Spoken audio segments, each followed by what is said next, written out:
Marie est grande précisément parce qu'elle ne veut pas se rendre elle-même grande, mais elle veut rendre Dieu grand. Elle est humble. Elle ne veut pas être rien d'autre que la servante du Seigneur, Luc 1, 38-48.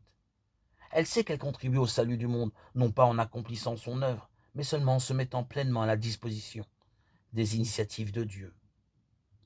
Elle est une femme d'espérance, uniquement parce qu'elle croit aux promesses de Dieu et qu'elle attend le salut d'Israël. L'ange peut venir chez elle, l'appeler au service décisif de ses promesses.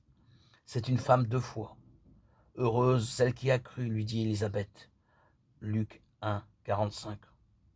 On voit ainsi apparaître que dans la parole de Dieu, Marie est vraiment chez elle.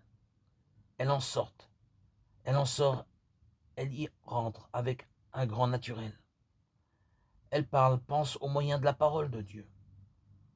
La parole de Dieu devient sa parole et sa parole naît de la parole de Dieu. De plus, se manifeste ainsi que ses pensées sont au diapason des pensées de Dieu, que sa volonté consiste à vouloir avec Dieu, étant profondément pénétrée par la parole de Dieu.